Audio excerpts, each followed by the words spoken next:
Hello everyone, welcome back to एफेंडर academy. आज हम टॉपिक 9 जो स्टार्ट करेंगे। इसमें हम जो डेक्कन या फिर ईस्टर्न इंडिया और साउथ इंडिया है, इसमें पोस्ट मॉडर्न पीरियड में क्या चेंजेस हुए थे, कौन कौन सी डायनेस्टीज ने रूल किया है, इसको हम कवर करने वाले हैं। बेसिकली जो हमारा लास्ट जो लेक्चर था पोस्ट मॉडर्न पीरियड जिसे हम कहते हैं, उसमें हमने क्या किया था। उसमें हमने जो इंडिया का जो नॉर्दर्न फ्रंटियर है, ये वाला नॉर्थ वेस्ट फ्रंटियर, यहाँ से जो इन्वेजन हुआ था, इंडो ग्रीक्स आए थे सबसे पहले, फिर शाकाज वगैरह आए, फिर पहलवाज आए, कुशानाज आए, है ना, उसको हमने कवर किया था। और जो बेसिकली ये जो नॉर्थ इंडियन जो रीजन है, इसमें कौन कौन से चेंजेस आए, किस तरीके से पॉलिटिकल सिचुएशन थी, क्या नए एलिमेंट्स ऐड हुए, सोशल फैब्रिक किस तरीके से चेंज हो रहा था, ठीक है। फिर हमने कवर करने की कोशिश की जो लिटरेचर जो फ्रंट है उसमें क्या क्या चेंजेस आए, मतलब लिटरेचर में क्या क्या चीज़ें जो है वो ऐड हुई, क्या चीज़ें माइनस हुई, ये सारा हमने कवर करने की कोशिश लास्ट जो हमारा जो टॉपिक था, topic number 8 post modern period जिसको कहा जाता है, उसमें हमने कवर करने की कोशिश की थी। अभी ये जो टॉपिक है हमारा 9 टॉपिक, ठीक है, यहाँ पे बेसिकली ये पोस्ट मॉडर्न पीरियड के बारे में ही डिस्कस करेगा। लेकिन यहाँ पे एक नया मतलब एक टॉपिक जो है संगम फेज का, संगम एज का, इसको हम कवर करने की कोशिश करेंगे। जो बेसिकली अगर आप देखो तो काफी पुराना है, 600 BCE से लेके ये संगम जो फेज है, इसको मतलब इसको माना जाता है कि 600 BCE से ये संगम एज चलता आ रहा है, ठीक है। वो अलग बात है कि जो अशोकाज वगैरह थे उस टाइम पीरियड में संगम एज जैसा कुछ था नहीं, ठीक है। लेकिन फिर भी हम देखेंगे अभी संगम एज में क्या है क्या नहीं है। तो हमें यहाँ पे ईस्टर्न इंडिया जो है, ईस्टर्न इंडिया को कवर करना है, ठीक है।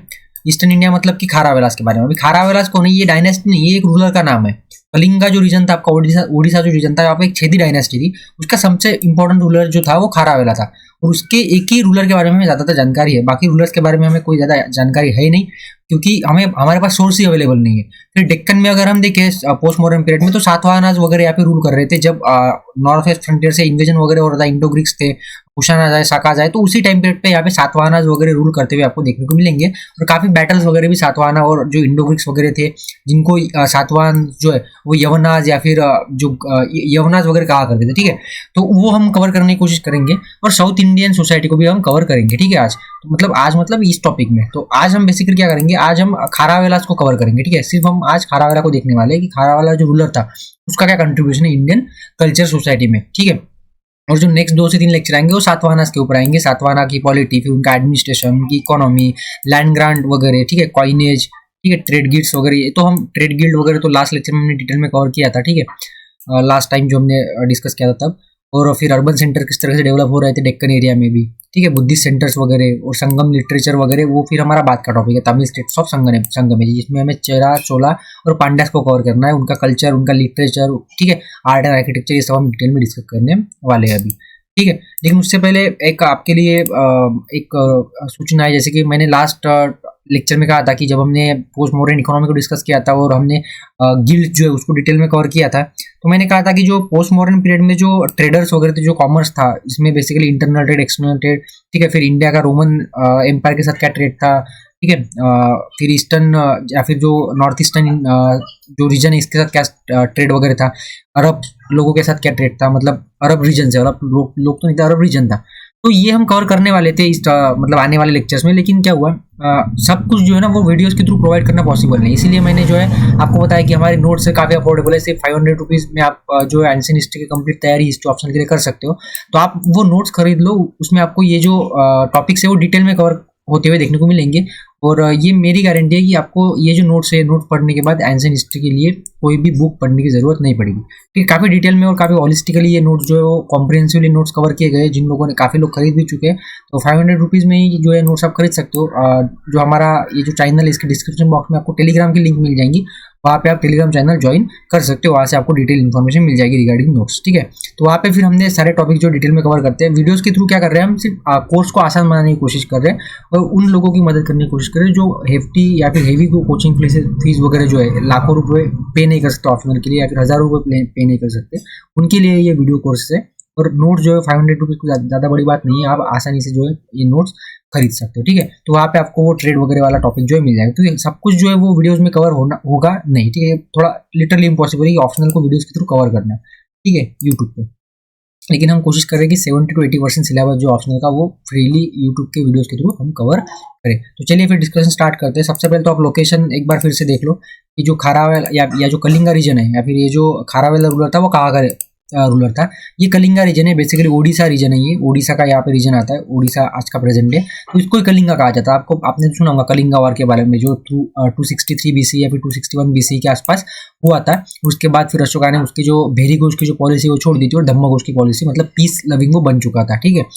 तो ये रीजन है जहाँ पे अगर आप देखो तो जब मॉडर्न टाइम पीरियड था तो उसके पहले ये रीजन जो था वो इंडिपेंडेंट था, लेकिन अशोका ने इस रीजन के ऊपर भी कब्जा कर लिया था, और फिर बाद में जब अशोका की डेथ वगैरह हो गई तो ये रीजन जो है फिर से अपने आप एक इंडिपेंडेंट राज्य वगैरह बन जाता है। उसमें सबसे इंपॉर्टेंट जो रोल रहता है वो रहता है आपके खारावेला का, ठीक है।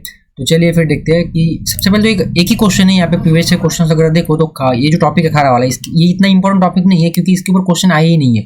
1993 में एक क्वेश्चन आया था 60 मार्क्स के लिए कि जो मिलिट्री एक्टिविटीज है उसको डिस्कस करने के लिए बोला गया था खारा वाला की, क्योंकि इसने मगध के ऊपर कब्जा किया था, इसने आंध्र प्रदेश तक इसका रूल वगैरह फैला हुआ था, देखेंगे आज हम।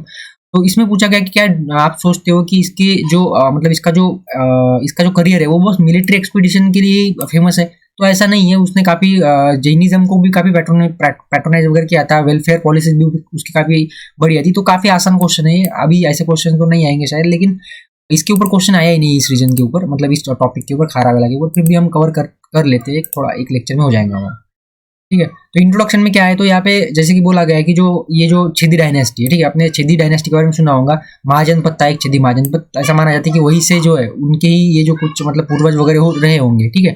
तो कलिंगा जो है, ये कलिंगा रीजन मतलब ओडिशा रीजन, ये middle of 1st century BC में, मतलब मौर्यन डायनेस्टी या फिर मौर्यन एम्पायर के खत्म होने के बाद जो है यहाँ पे पावर में आता है, काफी ये जो है अपने पावर में, मतलब जो इनकी जो पास्ट ग्लोरी थी वो उसको फिर से अचीव करते हैं, ठीक है, अंडर द किंग खारावेला। तो यहाँ पे खारावेला जो है वो एक जैन किंग है, कलिंगा रीजन का, प्रेजेंट डे ओडिशा में जो आता है, जिसने 2nd या 1st सेंचुरी में रूल किया। अभी ये जो डेट है ना ये कंफर्म नहीं है, क्यों कंफर्म नहीं है, क्योंकि जिस सोर्सेज से हमें खारावेला राजा के बारे में पता चल रहा है वो एक ही सोर्स है, वो है हाथी गुफा इंस्क्रिप्शन। और ये हाथी की गुफा इंस्क्रिप्शन है ना, इसकी डेट फिक्स नहीं है, अनडेटेड है, यहाँ पे डेट इसकी मेंशन नहीं की गई, ये सबसे बड़ा प्रॉब्लम है। लेकिन ऐसा माना जाता है कि 2nd और 1st सेंचुरी के आसपास ही वो रूल रहा होगा, क्योंकि कार्बन डेटिंग टेक्निक से ये पता लगा लेते हैं, ठीक है, बेसिकली अगर हिस्टोरियन अगर देखें हम, ठीक है। तो जो छिदी डायनेस्टी है जिससे ये रूलर बिलोंग करता था, कौन, खारावेला, इसका फाउंडर ऐसा माना जाता है कि महामेघ वाहना है। कौन है महामेघ वाहना? अगर इसकी कैपिटल सिटी अगर हम बात करें तो शुक्तिमती इसकी कैपिटल मानी जाती है, ठीक है। ये जो इंस्क्रिप्शन है हाथी गुफा इंस्क्रिप्शन, जो एकमात्र सोर्स ऑफ हिस्ट्री है हमारे पास, उसमें 17 लाइन्स है, और उसमें से भी सिर्फ हमारे पास अभी तक मतलब 4 ही लाइन्स बची है जो हम पढ़ सकते हैं और जिसके बेसिस पे हमने खारावेला के हिस्ट्री वगैरह को कंस्ट्रक्ट किया है, ठीक है। तो इंस्क्रिप्शन जो है ये इसमें जैनिज्म का काफ़ी बड़ा रोल है, ठीक है, किस तरीके से आगे हम देखेंगे। तो हिस्टोरियन जो है यहाँ पे एक तरीके से खारावेला की जो हिस्ट्री है वो इसी सोर्स के बेसिस पे कंस्ट्रक्ट करते हैं, और ज़्यादातर वो एग्री भी करती है, और ये फॉलोअर था जैनिज्म का, ठीक है, कौन, खारावेला। ये देख सकते हो आप, ये देखो बेसिकली क्या है, उदयगिरी और खंडगिरी, ये 2 हिल्स है, ये 2 क्या है, हिल्स, और इन हिल्स पे कुछ केव्स है।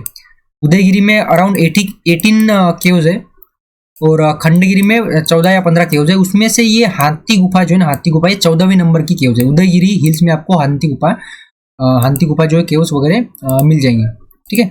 उदयगिरी में 18 केव्स है, या फिर 18 केव्स है, उसमें से हाथी गुफा जो है 14th केव है, ठीक है। और ये है आपकी एंट्रेंस हाथी गुफा केव की, ठीक है, जिसमें आपको इंस्क्रिप्शंस वगैरह मिल जाएंगे। अभी हाथी गुफा इंस्क्रिप्शन एक नोटेबल इंस्क्रिप्शन है खारावेला का। ऐसा माना जाता है कि ये जो इंस्क्रिप्शन है ये काफ़ी इंपॉर्टेंट इंस्क्रिप्शन है। अगर आप अशोका के जो इंस्क्रिप्शन है और समुद्रगुप्ता के जो इंस्क्रिप्शन है उससे भी इसको आप कंपेयर कर सकते हो, इतना इसका हिस्टोरिकल सिग्निफिकेंस है। आर्कियोलॉजिकल सर्वे ऑफ इंडिया आपको पता है 1860 में इसको स्टैब्लिश किया गया था। अलेक्जेंडर कनिंघम इसके फर्स्ट डायरेक्टर जनरल थे, और जॉन मार्शल जब डायरेक्टर जनरल बने थे तब आपकी हड़प्पन सिविलाइजेशन को खोजा गया था, ठीक है। तो आर्कियोलॉजिकल सर्वे ऑफ इंडिया ने उदयगिरी हिल्स और खंडगिरी हिल्स, उदयगिरी का मतलब होता है सनराइज हिल्स, और खंडगिरी का मतलब ब्रोकन हिल्स। तो जो खंडगिरी है वहाँ पे 15 केव्स है, और उदयगिरी है जहाँ पे 18 केव्स है। उसमें से हाथी गुफा जो है 14th नंबर की केव है, जो कि आपको उदयगिरी हिल्स में मिल जाएंगी। तो मस्ट सी हेरिटेज साइट्स में इसको रखा गया आर्कियोलॉजिकल सर्वे ऑफ इंडिया के द्वारा। हाथी गुफा केव्स मतलब कि 14 नंबर की cave of Udayagiri hills, which was written in Brahmi script, और लैंग्वेज थी प्राकृत लैंग्वेज, ठीक है। इंडिया में अगर आप देखो तो और आपको ऐसी कोई भी इंस्क्रिप्शन नहीं मिलेगी जिसमें इतना डिटेल में और ईयर वाइज अचीवमेंट्स मेंशन की हो किसी राजा के बारे में। हाथी गुफा इंस्क्रिप्शन जो है वो एकमात्र ऐसी इंडियन इंस्क्रिप्शन है जिसमें किसी रूलर के बारे में ईयर वाइज अचीवमेंट्स मेंशन किए, और काफ़ी रिलायबल जो सोर्स ऑफ हिस्ट्री इसको माना जाता है। भले भले ही इसकी डेट वगैरह कंफर्म नहीं हो और इसकी कंडीशन भी कुछ खास नहीं है, क्योंकि 17 लाइन्स थे, उसमें से 4 ही लाइन्स जो है वो कंप्लीटली आप पढ़ सके हो या फिर समझ सके हो, ठीक है। तो इसीलिए जो ये इंस्क्रिप्शन है काफ़ी ज़्यादा इंपॉर्टेंट हो जाता है।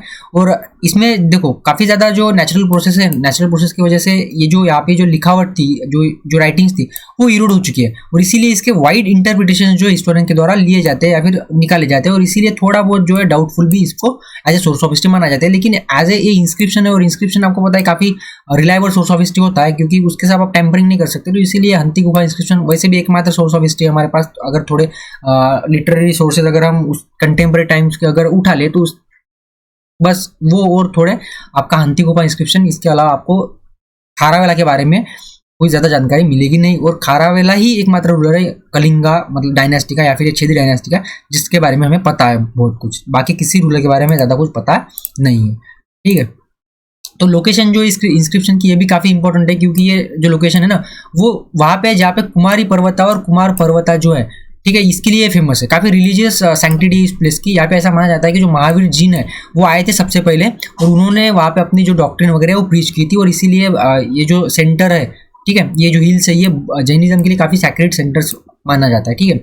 फिर खारावेला जो है ना, राजा खारावेला, रूलर खारावेला, इसने इसी प्लेस को इसीलिए सिलेक्ट किया था क्योंकि इसका काफ़ी रिलीजियस इंपॉर्टेंट था, है ना, और इसीलिए फिर यहाँ पे इसने इसकी इंस्क्रिप्शन वगैरह लिखवाई थी, ठीक है। और अगर आप देखो तो जो अशोका का जो इंस्क्रिप्शन है धौली में, वहां से ये इंस्क्रिप्शन काफ़ी नजदीक है। अगर आप धौली के ऊपर जाओगे टॉप में, ठीक है, या फिर आप उदयगिरी खंडगिरी हिल्स के टॉप में जाओगे तो आप धौली को देख सकते हो, और धौली हिल्स के अगर आप टॉप में जाओगे तो आप उदयगिरी खंडगिरी हिल्स को देख सकते हो। इसीलिए ये जो केव्स है दोनों काफ़ी इंपॉर्टेंट, और दोनों केव्स जो है वो ओडिशा में आती है नियर भुवनेश्वर। काफ़ी हिस्टोरियन जो है उन्होंने इस इंस्क्रिप्शन को पढ़ने की कोशिश की, जिसमें ए स्टर्लिंग सबसे प्रोमिनेंट है, ठीक है। उसके बाद आपको लेफ्टिनेंट कीटोई, जेम्स प्रिंस है, ये काफ़ी इंपॉर्टेंट है, आपको पता है।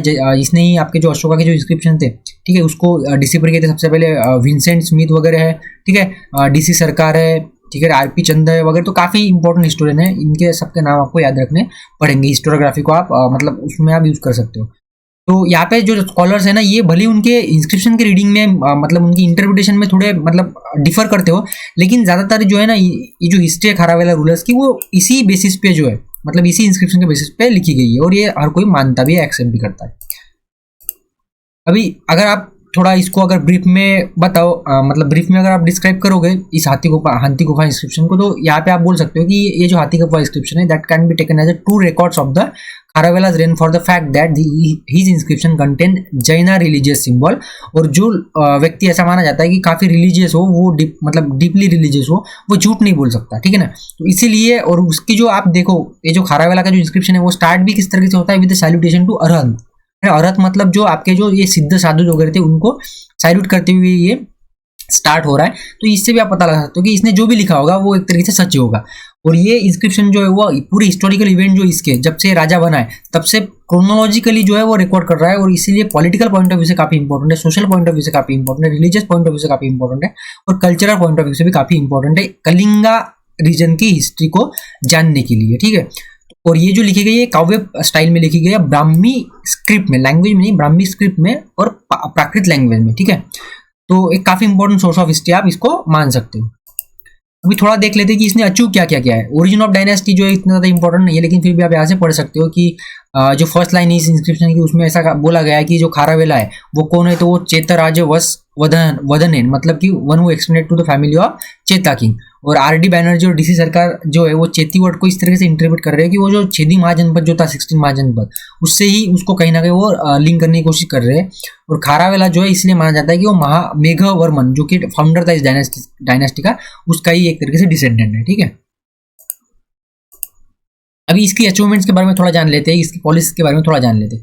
तो जैसे कि हमने देखा कि जो इंस्क्रिप्शन है वो किंग खारावेला ने लिखवाया था, जो कि प्राकृत लैंग्वेज में आपको मिल जाएगा। तो यहाँ पे सबसे पहले विलेज जो है ना, विलेज डोनेट किए गए हैं जैन पीपल को, ऐसा मेंशन मतलब ऐसा जो प्रूफ है वो आपको सबसे पहले इसी इंस्क्रिप्शन से देखने को मिलेगा भारत में। फिर यहाँ पे इसी इंस्क्रिप्शन पे उसने मेंशन किया कि किस तरीके से उसने साउथ के तीनों राजाओं को जो संगम जो स्टेट थे उनको हराया है, ठीक है। उस इसी के इंस्क्रिप्शन में उसको राजश्री और महाराज जैसे टाइटल से नवाजा गया है, ये भी आपको वहाँ पे देखने को मिलेगा। उसने सारे जो सराउंडिंग एरियाज थे उनके ऊपर कब्जा करने की कोशिश की थी, आक्रमण करने की कोशिश की थी, और मगधा से काफी कुछ वो वहां से जीत के वगैरह लाया था, और फिर वहां से जो उसने वेल्थ लाई उसके बेसिस पे उसने भुवनेश्वर में एक टेम्पल भी बनाया था।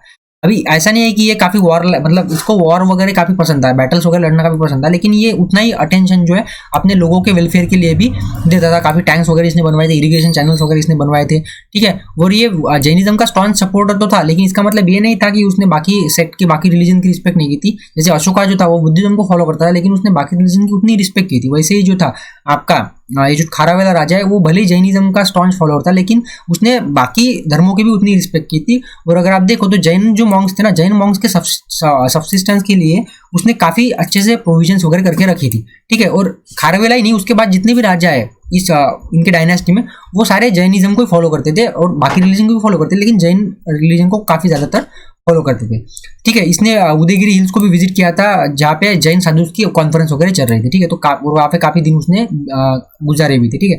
तो काफी इंपॉर्टेंट सोर्स ऑफ हिस्ट्री है हमारे लिए। मिलिट्री कैंपेन की अगर हम बात करें, इसकी जिसके ऊपर क्वेश्चन आया था, भले ही वो जैनिज्म का फॉलोअर था, लेकिन वो आपका मिलिट्री कॉन्क्वेस्ट के लिए काफी मतलब फेमस है और काफी एडिक्टेड भी था इसके लिए।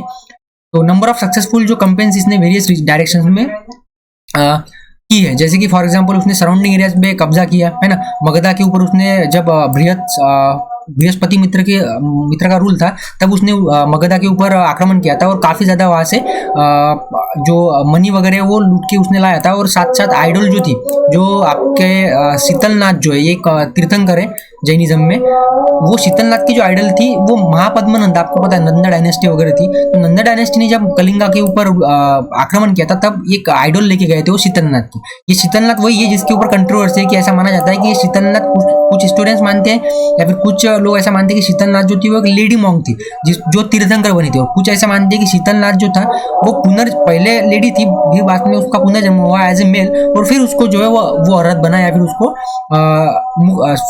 क्या बोलते हैं उसको एनलाइटमेंट मिली, ठीक है ना। तो ये काफी कंट्रोवर्शियल है ये, ठीक है। तो he claims to have defeated kings of western Deccan, then occupied Rajgriha to the north, फिर उसने ग्रीक्स के ऊपर भी अटैक किया था नॉर्थ ईस्ट में, ठीक है। और पांड्यान किंगडम तक भी वो पहुंच चुका था। और उसके इंस्क्रिप्शन में उसने खुद मेंशन किया है कि उसने तीनों किंगडम जो साउथ के उसके ऊपर क्या किया, रूल किया है या फिर उनको हराया है। तो मिलिट्री कॉन्क्वेस्ट मतलब मिलिट्री कॉन्क्वेस्ट जो है ना वो काफी इंपॉर्टेंट है इसकी। फिर जो सक्सेसर थे खारावेला की और डायनेस्टी का एंड किस तरीके से हुआ, तो ये जो है ना इतना इंपॉर्टेंट टॉपिक नहीं है हमारे लिए, लेकिन फिर भी आप यहाँ से देख सकते हो कि खारावेला जो है उसकी डेथ कैसे हुई ये किसी को पता नहीं है, मतलब हमारे पास इसके सोर्स ही अवेलेबल नहीं है, ठीक है। ऐसा माना जाता है कि चंद्रगुप्त की तरह ये भी मतलब एक थ्रोन छोड़ के फिर कहीं जंगल में वगैरह रहने चला गया मुक्ति पाने के लिए, या फिर ऐसा भी हो सकता है कि इसकी डेथ हुई। तो हमारे डेथ के बारे में इसका हमारे पास कोई ज्यादा एविडेंसेस नहीं है, लेकिन ऐसा माना जाता है कि मेघवर्मन डायनेस्टी जो है वो गुप्ता टाइम पीरियड तक चली, मतलब 4th सेंचुरी, जब समुद्रगुप्त ने इस डायनेस्टी के आखिरी रूलर को हराया और बाद में जो ये रीजन था वो गुप्ता डायनेस्टी का पार्ट बना, तब तक मेघवर्मन डायनेस्टी जो है इसमें रूलर्स आते रहे हैं, ठीक है। और इसके एविडेंस आपको देखने को मिलेंगे इंस्क्रिप्शन में, जैसे कि यहाँ पे 2 क्वींस को मेंशन किया गया है।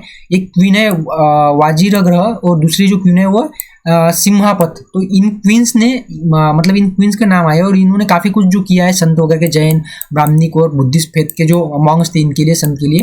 तो यहाँ से आप पता लगा सकते हो कि इनके बाद भी जो है वो आपके डायनेस्टी जो थी वो रूल कर रही थी। और मांचेपुरी केव्स एक वन ऑफ द केव्स है, जो कि हमने देखा कि खंडगिरी उदयगिरी में काफी केव्स है, 18 और 14 15 मतलब अराउंड 33 केव्स है। तो उसमें से एक केव मांचेपुरी केव्स भी थी। तो उसमें आपको काफी ज्यादा जो है यहाँ पे प्रूफ मिल जाएंगे कि खारावेला के बाद उसके सक्सेसर भी जो थे रूलर मतलब रूल कर रहे थे, ठीक है। तो इतना ज़्यादा तो इम्पोर्टेंट नहीं है, आप चाहो तो पढ़ सकते हो यहाँ से। हमारे लिए इम्पोर्टेंट ये है कि यहाँ पे आप ऐसा मतलब ऐसा यहाँ से प्रूव हो रहा है कि ये जो गुंटू पल्ली जो इंस्क्रिप्शन है, यहाँ से ये प्रूव हो सकता है कि जो इनके जो सक्सेसर थे ना, उन्होंने आपके आंध्र प्रदेश तक रूल किया है ना, आंध्र प्रदेश तक उन्होंने रूल किया। ये हमें गुंटूपल्ली इंस्क्रिप्शन से देखने को मिलेगा, ठीक है। और एट द एंड समुद्रगुप्त ने क्या किया, इसका जो महेंद्र नाम से एक लास्ट रूलर था उसको डिफीट किया 4th सेंचुरी में। और ये जो आपकी रीजन था, ये गुप्ता डायनेस्टी का या फिर गुप्ता एम्पायर का एक पार्ट बन गया। तो इस तरीके से आपको इस डायनेस्टी का एंड होता हुआ यहाँ पे देखने को मिलेगा। तो यहाँ पे ज्यादा कुछ इंपॉर्टेंट नहीं है और क्वेश्चन भी इसके ऊपर पिछले कुछ 20-25 सालों से बना नहीं है वैसे भी। अगर क्वेश्चन आया भी तो इसी के ऊपर आएगा, मतलब ऐसे ही क्वेश्चन आएगा, कुछ आएगा भी तो कि मिलिट्री एक्टिविटीज के बारे में मेंशन कीजिए, या फिर Kalinga was not only a military leader but उसके अलग उसका अलग एंगल भी था, जैसे कि जैनिज्म को फॉलो करता था, काफ़ी डिवोट जैन फॉलोअर था वो, है ना, और उसने काफ़ी वेलफेयर वगैरह के लिए भी काफ़ी कुछ किया है ना। तो इस तरीके से कुछ क्वेश्चन आ सकता है अगर आएगा तो, बात ज़्यादा तो कोई क्वेश्चन मतलब यहाँ पे बनता नहीं है, ठीक है। तो अभी हमारा जो ये टॉपिक था इसमें हमने खारावेला वगैरह को डिस्कस किया है।